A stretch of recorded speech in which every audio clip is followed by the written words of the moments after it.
if people wanted to get an understanding or a grasp on what systematic white supremacy and racism looks like or sounds like, then I present to you the story that I'm giving to you right now. In this picture is a man by the name of Patrick Braxton, and this man just recently won the mayorship in a city in Alabama. But apparently there's this white Alabama mayor that was having secret meetings or a secret meeting in order to try to keep this man out of office, and then went on further to say that it's not egregious as to what they did. So when you think about when a lot of black people are trying to get into positions of, I guess you could say, of leadership or some kind of power, you always have people somewhere in the back end that's trying to pull some strings in order to keep them out of it. Now, you just heard what I just said. This white Alabama mayor, and I hope they give their name, was having secret meetings to try to keep this man out of office. This is not surprising or shocking at all, as I'm sure that this goes on way more often than not. The white mayor of a tiny Alabama town less than an hour from Selma has argued he should be immune from a civil rights lawsuit claiming that holding a secret meeting to keep the city's first ever black mayor and 5 black city council members out of office is not a sufficiently clear violation of constitutional rights. So this man not only is the first black mayor in Alabama, well, for the city, I should say, but he also had a black board around him. So now we getting a little bit into the meat and potatoes of it. It wasn't just him. He had a whole board on there that was black. That sounds kind of on code to me. I don't really know how this guy really works, but just the structure on the surface level, I can see why they are upset.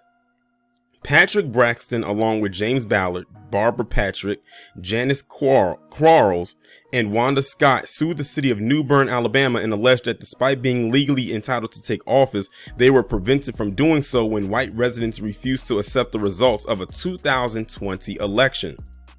They argued that Haywood Woody Stokes III, New Bern's white former mayor, conspired with his council, other government officials, and a local bank to illegally install himself as mayor even after Braxton fairly and legally won the election. What did I tell y'all about fairness and so-called equality in this establishment? They did not accept that this man won the election, even though the votes say otherwise. Now, I would like to see what the results were like. What were the margins? Was it a big margin or was it a small margin? If it was a big margin, then they definitely needed to accept the loss. And even if it's a small one, he still won. But we know they do not like to play fair. We know this by now. This is nothing new to us at all.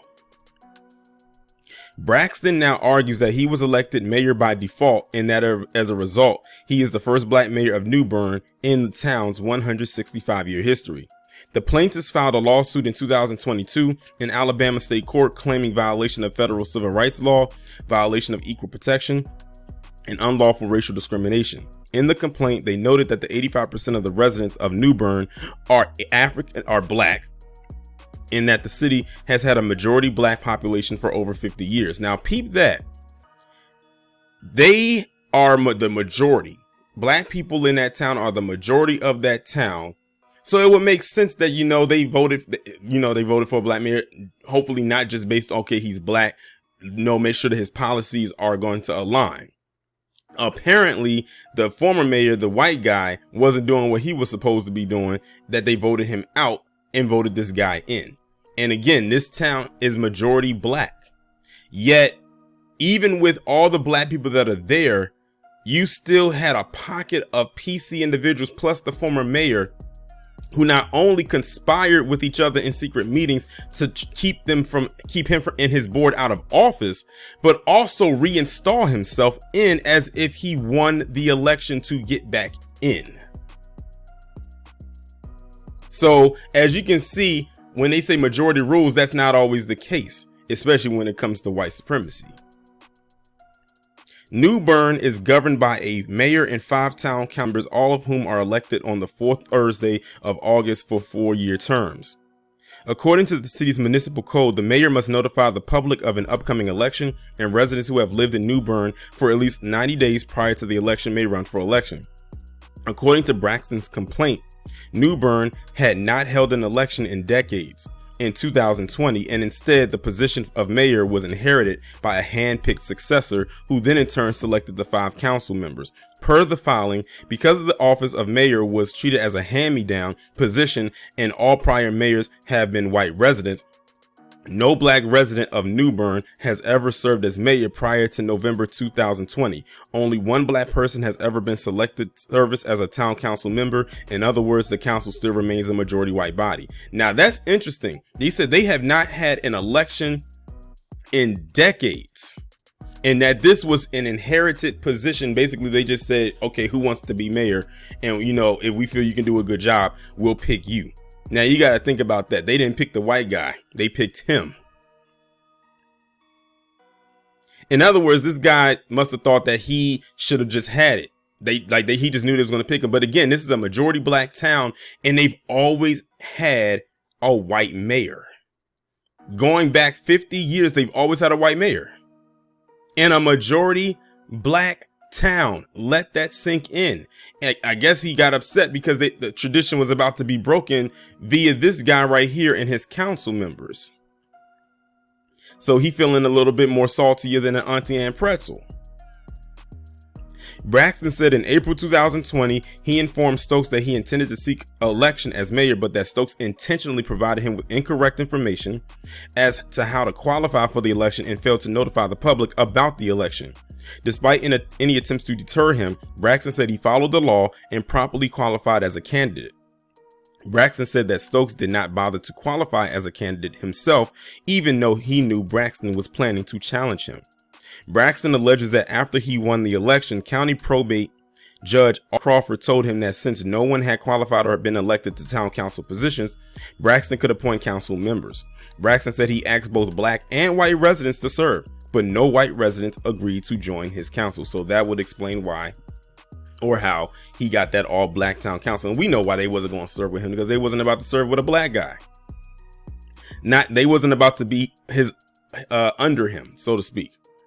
Braxton said that weeks after he was elected, Stokes and his council members held a secret meeting in which they adopted a special election ordinance. Then they set a special election for October 6, 2020, at which they effectively reappointed themselves and unlawfully assumed their new terms.